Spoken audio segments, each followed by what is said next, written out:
In the early 1900s, a dark shadow covered a small country town in rural America. At that time, a young married couple vanished mysteriously from their home. The man's name was George. The woman's name was Maria. 2 years later, as suddenly as he left, George returned. He never told anyone where he had been or what he had done. But he began an odd study all by himself. As for Maria, his wife, she never returned.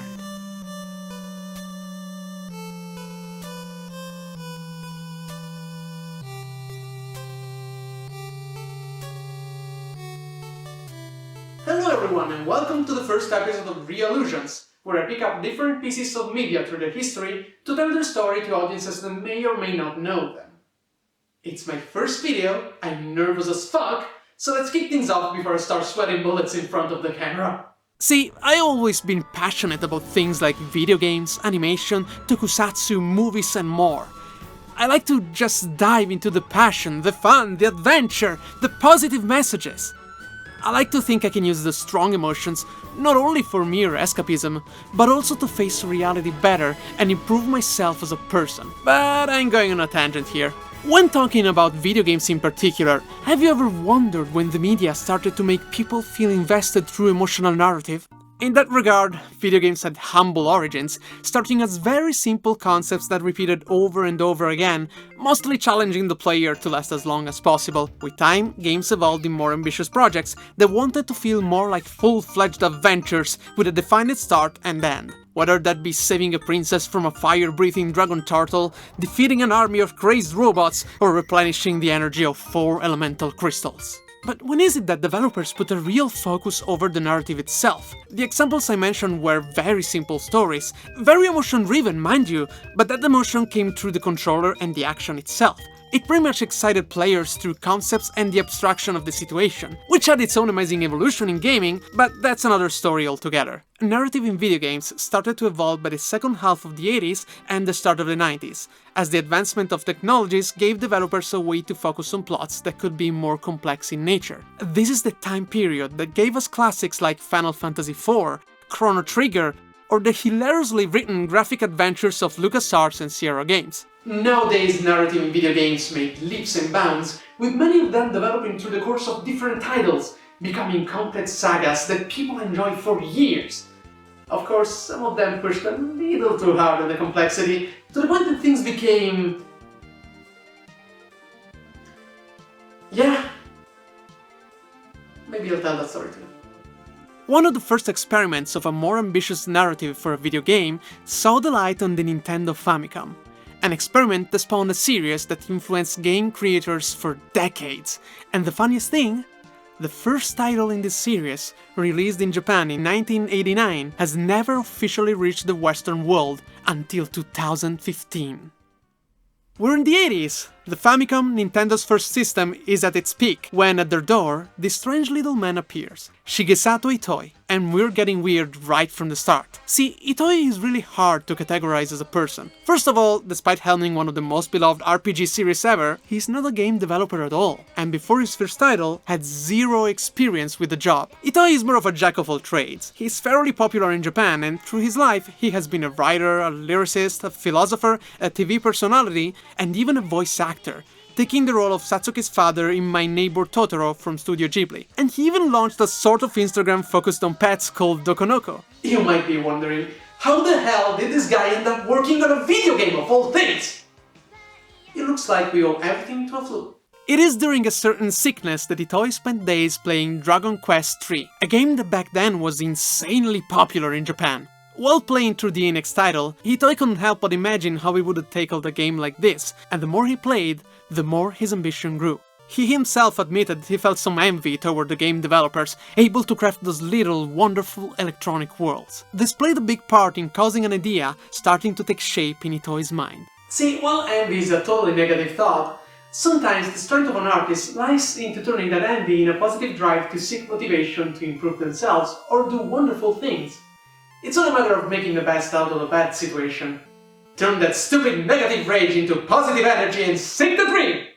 In 1986, Itoi finally had the chance to turn that idea into reality. Ending up on Nintendo because of an advertising campaign he was supposed to make there, the good man decided to work up the courage to pitch his idea to the Kyoto company. The first impression wasn't exactly positive. The younger employees were excited to see a TV personality like Itoi forming lines to get his autographs, but many others were wary of some popular outsider wanting to make his own game, assuming he'd want to take advantage of his own fame to create a bland, self-celebrating product. Those fears weren't exactly unfounded either, as something similar happened when Takeshi Kitano himself made his own game. Kitano is a former comedian and popular actor in Japan, known for his Yakuza-themed movies and his crazy game program Takeshi's Castle. Despite his undeniable acting skills, Kitano wasn't a game developer, and when he meddled in the gaming world, he created a title that had absolutely no sense of game design. Famous Japanese game magazine Famitsu considered it one of the ugliest games ever developed for game console. With Itoi though, things went in a different way. When he presented his idea to Shigeru Miyamoto, fresh off the success of Super Mario Bros. And The Legend of Zelda, he wasn't particularly impressed. He thought Itoi largely underestimated the amount of work and effort that went into creating a video game, to the point where he took this huge pile of documents all used for the creation of a single title and slammed them on a table, comparing the actual work of a team of professionals to the few scribbled papers Itoi brought with him. That day, Itoi went back home on the train, so shook by his encounter with Miyamoto that words say he was brought to tears. But as mentioned before, Itoi eventually turned those negative feelings in energy to rethink his project from scratch, eventually reproposing it to Miyamoto, this time with the dedication and humbleness needed to bring to life the first chapter of his weird, passionate game trilogy, Mother, or as we know it, Earthbound Beginnings.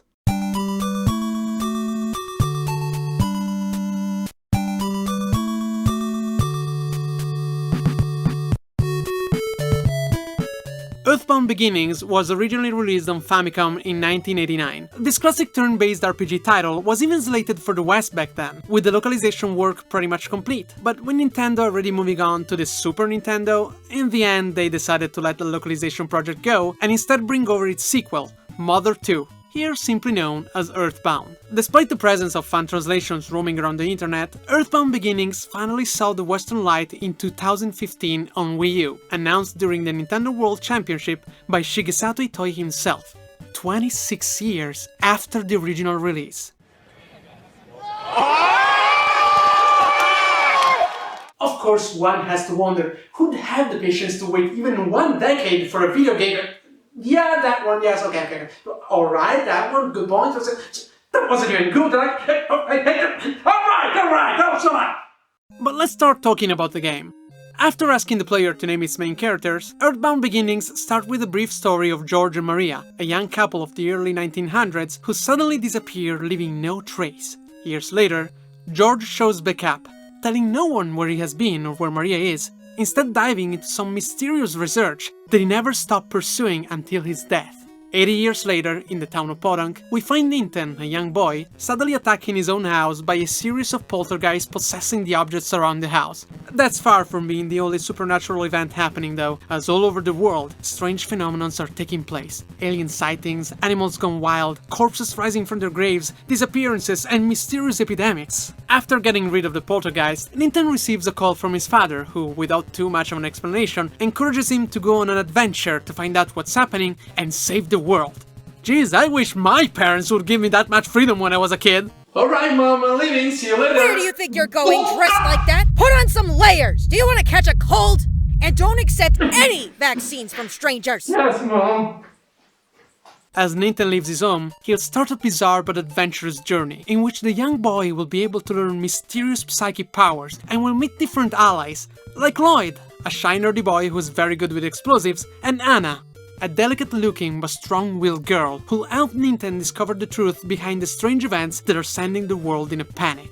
You know, I'm quite a fan of the visual style of the game. The isometric view is pretty unique by itself, but the modern setting also makes this title stand out among other games of the same genre, with environments that are apparently based on landscapes of Illinois. Itoi has always been fascinated by America, and during one of his business trips he fell in love with Illinois, in particular with the calm, green suburban neighborhoods around the Chicago area, which are exactly what inspired the starting point of Ninten's adventures. I can't blame him, I've been there and they're pretty cool. The environments aren't the only inspiration though, just look at the characters! You may have already noticed the similarity of the characters to the ones of the Peanuts comic strips. Ninten himself looks like Charlie Brown, while other NPCs seem to be clear references to other Charles Monroe Schultz characters. Earthbound Beginnings can also count on a huge variety of locations, spanning from big cities to hostile deserts, magic lands and abandoned factories. Ninten and his allies will spend a lot of time walking around, exploring the environments and talking to NPCs to find precious clues on the nature of the mysterious events taking place in the world. The size of said environments is quite impressive for an NES game, featuring really large maps to get through. Maybe too large. It'll be really easy to get lost in them, especially with how repetitive the structure of certain locations can be. Well, nothing that a good old internet can solve, just find the right map and keep it close blah blah blah blah blah blah blah. Oh jeez. Heck. Thankfully, the western version of the game features a run button, which makes traversing those large maps a little less tedious. Naturally, Ninten's adventures will be filled with dangers and creatures that will try to do anything to stop the young boy and his friends from saving the world. Today we're used to have RPGs as fantastical pyrotechnic spectacles, making the player's eyes sparkle in wonder through a presentation of the battles that in some cases could even be comparable to what you'd find in a movie or animated series. Things were much simpler back then, as most RPGs on NES showed their battles on a simple black screen, featuring the enemy and some text box showcasing commands, info, and updates about the battle's flow. It was almost like playing through a Dungeons & Dragons campaign, where the imagination and the immersion of the user played a key role. The battle screen of this game pretty much follows this trend. I gotta admit, I think it has its charm. As dated as it is, it brings you back to an age where players would sit in the dark of their room with a tense electronic music, some menu, and a threatening pile of pixels to make their imagination fly. Oh, I can only imagine what kind of horrible and dangerous creatures will face me in a game like this.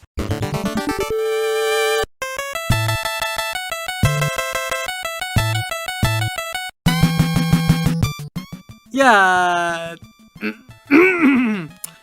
As you can see, the selection of enemies of this game isn't exactly a traditional one. If anything, it just goes to display the kind of craziness the series is known for, going from serious threats like snakes, zombies and ghosts, to wackier foes such as hippies, stiletto-wearing crows, or awful Pixar characters. Even using a Johnny B. Good style battle theme for the more comedic enemies. It's a game that knows how not to take itself seriously, kind of predating and maybe inspiring the humor we'd find decades later in many modern indie games. The vast array of enemies are also another example of how heavily Toei took inspiration from American and Western culture in general, with foes like the aforementioned hippies, Bigfoots and rednecks appearing, as well as classic sci-fi references, such as Nancy, inspired off the legendary German silent movie Metropolis. Even Starman, probably the most iconic villain of the series, is an example. This sort of alien cosmonaut, capable to use powerful psychic attacks in his proud stoic pose, is a clear reference to Gort, the invincible guardian robot from the movie The Day the Earth Stood Still.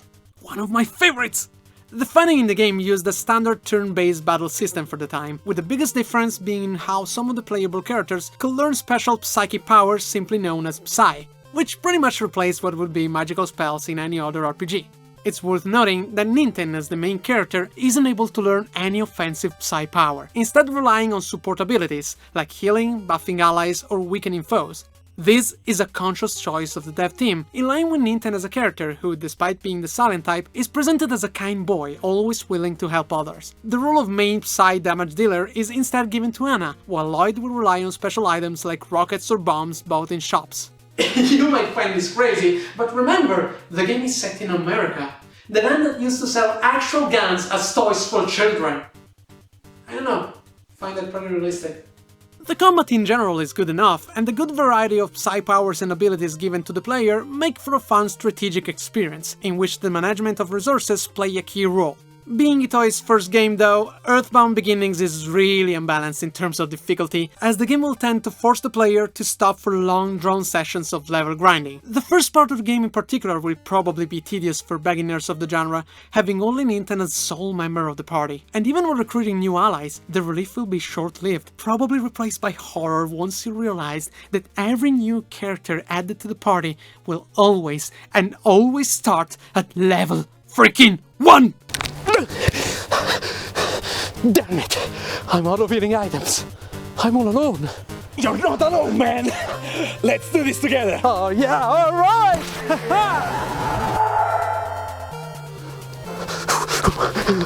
Now, it has to be said that for NES RPGs, it wasn't uncommon to spend a lot of time grinding away at levels, while newly added party members being always a level 1 was something other series like Dragon Quest did, forcing the player to stop and make sure the new addition will be at a somewhat useful level before moving on. But Earthbound Beginnings had all of this, as well as a generally low experience drop from enemies, as something much worse. An absurdly high difficulty spike that every player will stumble into once you enter a certain dreaded place near the end of the game. The infamous, and unfortunately named, Mount Itoi.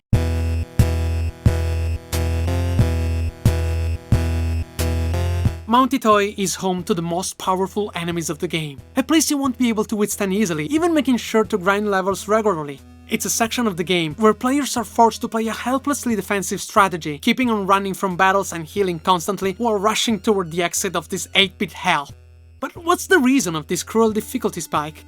Itoi himself explained in an interview that due to his own lack of experience at approaching deadlines, the game wasn't as balanced as it should have been, to the point where Mount Itoi wasn't even tested properly. The deadline was so close that Itoi simply said, whatever. I just hope Mr. Itoi is aware of the grave consequences his little negligence had on the mind of so many ignorant, innocent players through the years. Wait, hold up. How is it possible that a game with such a broken difficulty became such a powerful inspiration in gaming? See, the thing is that, despite Itoi being a beginner at making games, he still managed to put into the game an impressive emotional power, a vision brought forward by the wish to create something that could have pushed the entire video game medium toward more ambitious roads. Itoi had a clear goal in mind. He wanted to give proof of the unlimited potential video games could have, to show their huge narrative power made possible by how they were the only media that required or allowed a certain degree of interaction between user and game. Don't get me wrong, he didn't find games of the times bland, nothing of the sort. He simply felt video games could do so much more and be examples of more powerful stories. He wanted to prove that a video game could move the audience to tears at the same level of a book or a movie. As mentioned before, Earthbound Beginnings stands out among other RPGs of the time, not only for the modern setting, but also for the personality put into those characters, major and minor ones. Other RPGs like Dragon Quest and Final Fantasy, while still ambitious, focus more on the adventure of the player. They didn't waste time in developing the main characters, while NPCs merely had the role of context for the player to figure out what they needed to do next. We could almost say that the quest itself was the main character. In Itoi's title instead, a bigger importance was given to the personality of the main leads, who have distinct behaviors, an actual development arc, and become characters that players can actually relate to, instead of being merely another set of abilities to use in battles. Lloyd, for example, presented as a smart kid but also quite shy and fearful because of the constant bullying he has to suffer, will slowly build up his self-esteem through the events of the game, while Anna, despite looking like a fragile little girl, will show quite a strong resolve in finding her disappeared parents and is the only character in the game able to use offensive psi powers. I know I said how this game doesn't treat the characters just like another set of abilities, but Anna's powers in this case are connected to who she is as a person, as well as her relationship with Ninten. The two will eventually grow an affection toward each other, and with Ninten's abilities being focused on support rather than damage dealing, the two together pretty much complete each other, pretty much intertwining a simple gameplay element into the narrative itself. Even NPCs can count on better characterization, freeing them from merely being info dumpers for the players. For example, near the start of the game, Ninten will be tasked by a city mayor to find a girl who disappeared near a zombie-infested graveyard. In most other RPGs of the time, the mayor would have been a flat character, maybe just showing some concern about the fate of the girl, but just because that's what his role demands by proxy. In Earthbound Beginnings, what would be a simple quest-giving character becomes a snobby and manipulative mayor, seeing Ninten as a chance to make himself look like the hero and gain popularity for his re-election, while lazily pretending to give a damn about the problem. Just like actual politicians! This additional layer of depth, while still in line with the simplicity of the writing of the time, really makes those otherwise trivial moments much more memorable in the player's mind. Earthbound Beginnings is full of those little artful details and quirks that make the game and its inhabitants stand out. In a way, the game feels almost like the kind of adventure a kid would make up. Exploring haunted houses, factories full of crazy robots, magical worlds and battling monsters, ferocious animals, aliens, or mad hillbillies. This whimsical simplicity is coupled with Itoi using clever tricks to adapt classic RPG mechanics into the modern setting.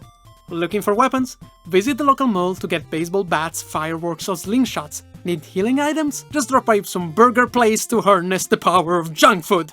Even saving the game and earning money is affected by this, simply by finding a phone and telling his dad how the adventure is going, and instead of getting money from defeated monsters or by clearing quests, Ninten will be able to count on the allowance sent by his father, which he'll be able to retrieve from the ATMs around town. All of this gives a unique charm to the game, but also helps making the world feel more organic, and in turn, more believable for the player's immersion. We just mentioned Ninten's father, and as we'll go to cover now, parental figures play a key role in this game.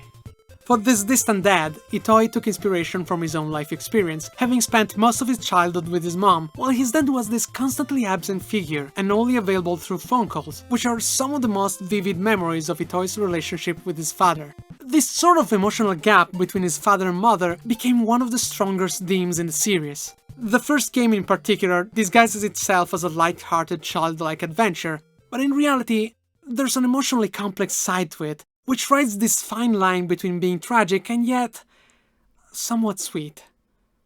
This side is suggested directly by the game's original name, Mother.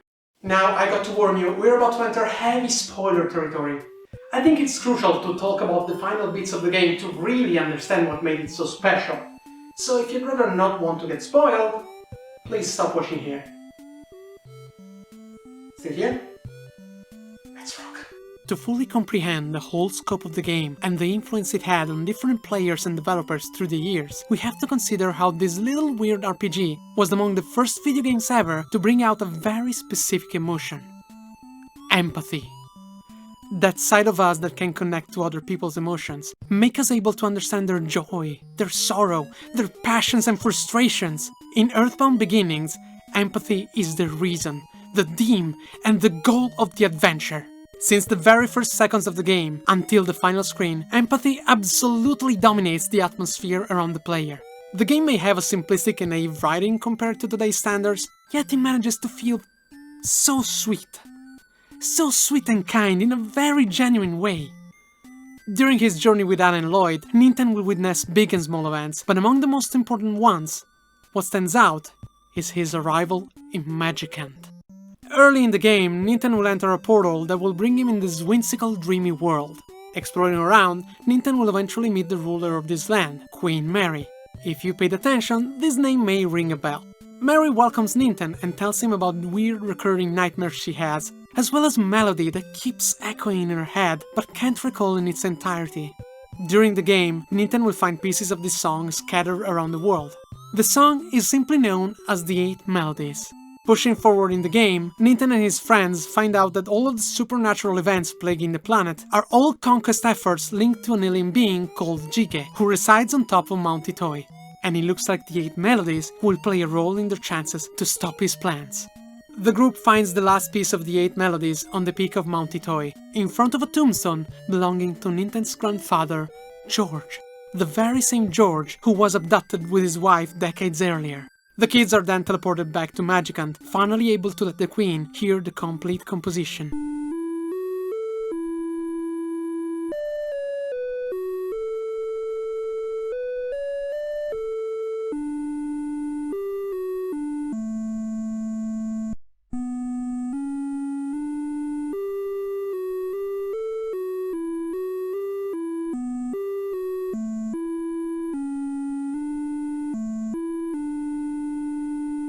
Shook by the song, Queen Mary's memories come back to her, and she finally remembers her true identity.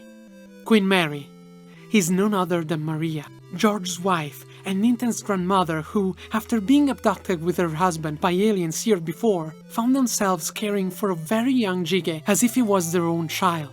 Unluckily, years later, George started to study psi powers against the will of Jige's kind, forcing him to flee back to Earth. And now adult Jige is ordered to attack Earth to prevent Earthlings from learning psi powers, but not wanting to hurt his own mother, he lets Maria escape, and while George starts planning a way to prevent the invasion, Maria is heartbroken by the pain of abandoning her alien child, and maybe using some very powerful latent psi powers, she creates Magicant around herself, an imaginary world that would have protected her from the painful memories of the past.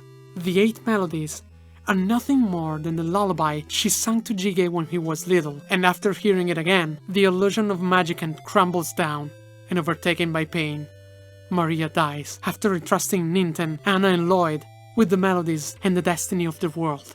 Once back on Monty Toy, Ninten and the others finally enter Jige's mothership.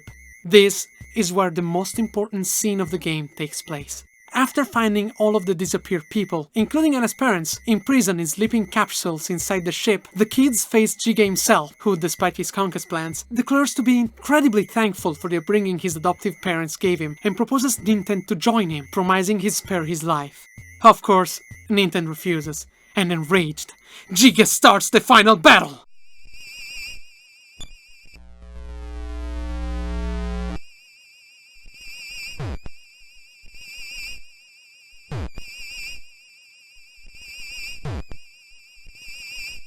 The player can try anything they like, but they'll soon find out that this is an impossible battle, no matter the level, the psi powers the kids learned, or the items they brought with them.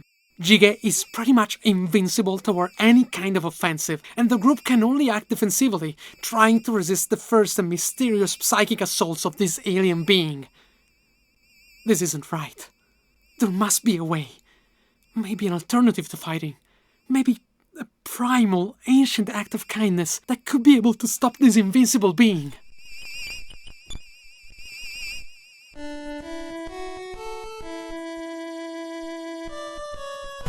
Stop singing!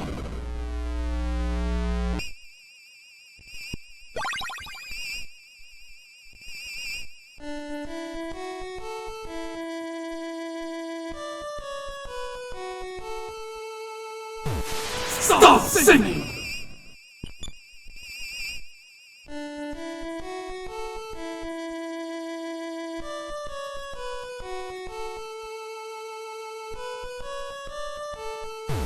Stop! Stop the song!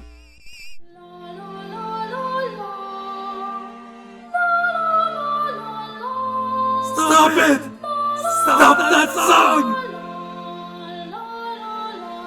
You puny little earthbacks! Shut up and stop singing! That song!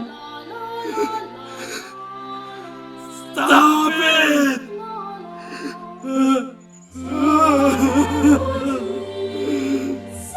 Stop! Please stop!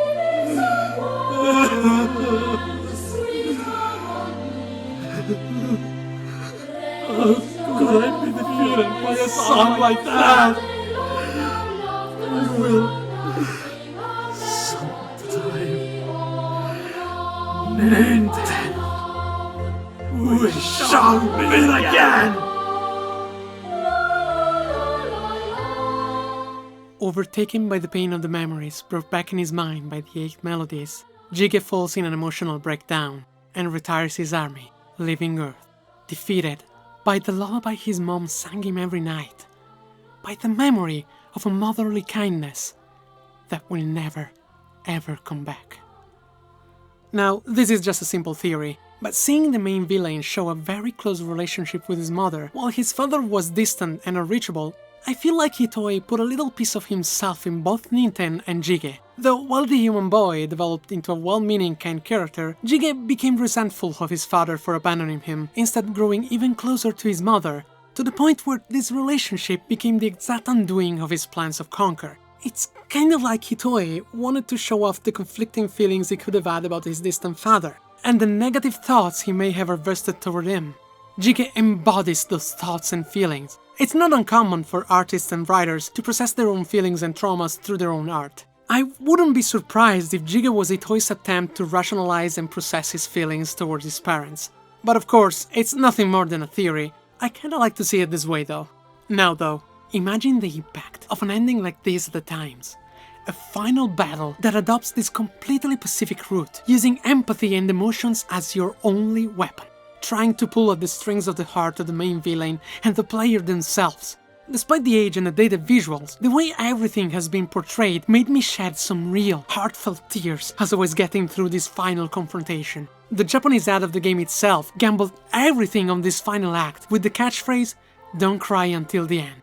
A message that perfectly captures the experience of this game as well as Itoi's goal to try and shake the emotions of the player, proving that a video game could have greater ambitions and have a much more intense narrative. This is why the game resonated with so many people in the world, even way before its official release in the West, going as far as anticipating, if not directly inspiring, the kind of humor you'd see in a modern indie game, or the powerful emotional charge we can now witness in media.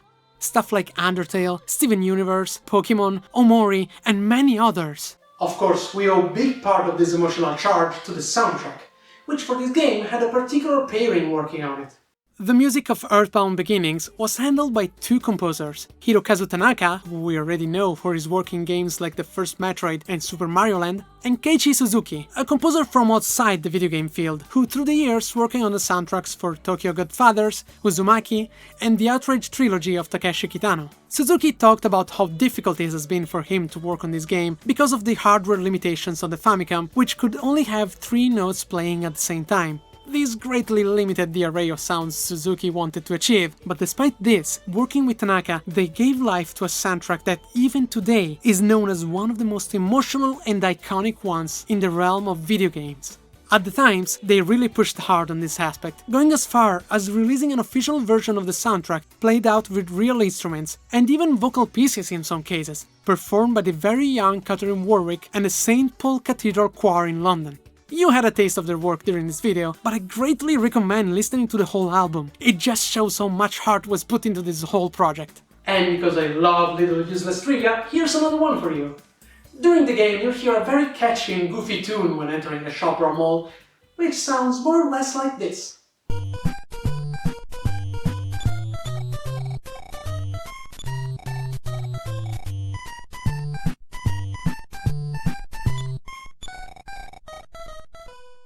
This specific song is called Humorous of a Little Dog, and we can find its direct inspiration in a very old American short of the 20s, which was part of the series known as Our Gang.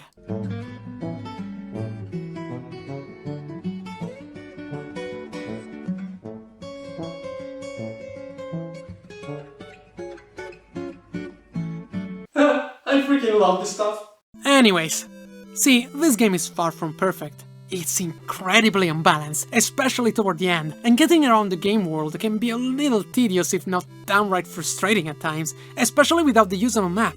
And of course, we can find much better examples of empathic narrative nowadays. Heck, the other 2 games of the series have largely improved upon the original in pretty much every field, and Undertale has brought the emotional potential of this concept through the roof. And yet, this game still resonated so strongly with me. Keep in mind, I played it for the first time only in recent years. I had no nostalgia for it, but I found it special. See, a special game for me isn't necessarily a game that has perfect mechanics or incredible visuals. A special game is simply one that has something to say, a vision that you are able to feel within you, and it makes you go beyond its flaws or be able to at least acknowledge them without them being able to ruin your own experience. And I feel like I can say with confidence that Earthbound Beginnings is that kind of game for me. It is special, and I'm glad I could just pour my thoughts on it here for you. See, this is what I want to do. I want to talk about my passions, discuss with people, and maybe show everyone things they may not know or may not be familiar with. I want to show the variety of this world of creativity, almost as if they're sacred treasures waiting to be found. Be it video games, animation, movies, series, comics. There's so much I want to talk about, and I just can't wait to keep going. Of course, I'm sure I'll also be able to take this chance to improve myself. Probably improve my own accent a little. But I do hope you enjoyed this first attempt of mine to share some of my silly thoughts with you all. I look forward to see what you thought about it, and of course, I'll welcome anyone willing to help me improve to make it an even better experience, and I would be very grateful if you subscribe to my channel so that I can keep entertaining you with my shenanigans. For now, see you around, Netblooders. Until next time.